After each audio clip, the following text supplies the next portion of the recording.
Naiproklama na ang bagong halal na gobernador at vice-gobernador sa Maguindanao del Norte.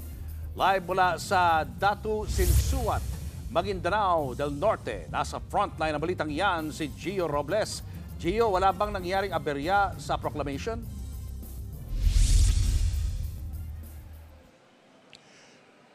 Julius, kung naging masalimuot, magulo at umabot sa sakitan ilang araw o sa mismong araw ng botohan ang sitwasyon dito sa BARM, naging kabaliktaran naman yan sa sitwasyon ngayong araw sa pagproklama ng mga nanalong kandidato lalo na sa Maguindanao del Sur at dito sa Maguindanao del Norte. Dito nga sa 6th Infantry Division, kampo ng militar sa Datu Udin Sinsuat, idinaos ang canvassing at proklamasyon para masiguro na maayos ang seguridad at mapanatili ang kapayapaan.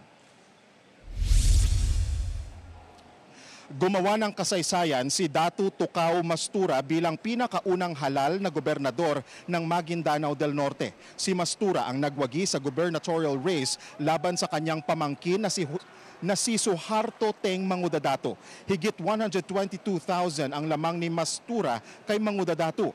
Ayon sa bagong halal na gobernador, prioridad niyang mapaunlad ang probinsya at magtayo ng business hub. Itataguyod daw ng administrasyon niya na mahikayat ang mga mamumuhunan para makalikha ng mga trabaho. Narito ang bahagi ng panayam kay Governor-elect Mastura.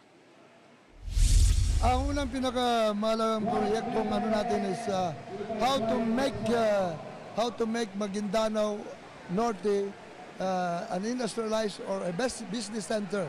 Kasi nandiyan po ang Puliok, nandiyan po ang airport natin. To invite investors kasi para po rin ito sa kapakanan ng BARM, no?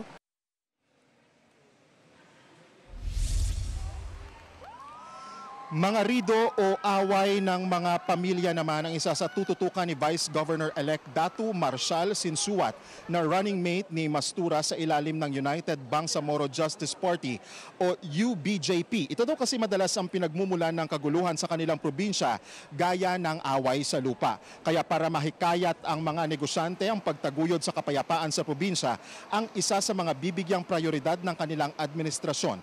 Pakinggan naman natin ang bahagi ng pahayag ni Vice Governor-elect Sinsuat. Yung natatandaan ko pa na nasabi namin nung kampanya is una-una yung peace and order. Yes. Yun yung una na priority na gagawin namin sa Maguindanao del Norte.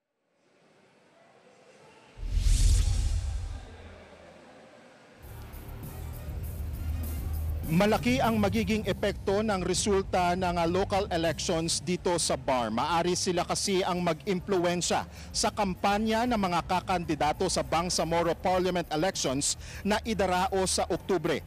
Kritikal ang suporta ng mga bagong halal na opisyal sa isang rehiyong may malalim na ugat ng pamilya, relihiyon at alyansang politikal.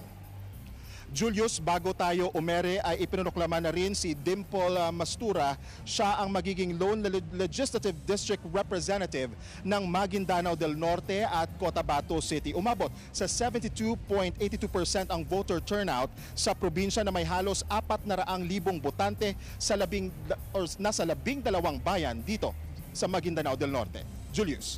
Maraming salamat, Gio Robles. Mga kapatid, Julius Babaw po. Iba na ang may alam at may pakialam sa panahon ngayon. Para sa frontline ng mga balita, mag-follow at mag-subscribe sa social media pages ng News 5.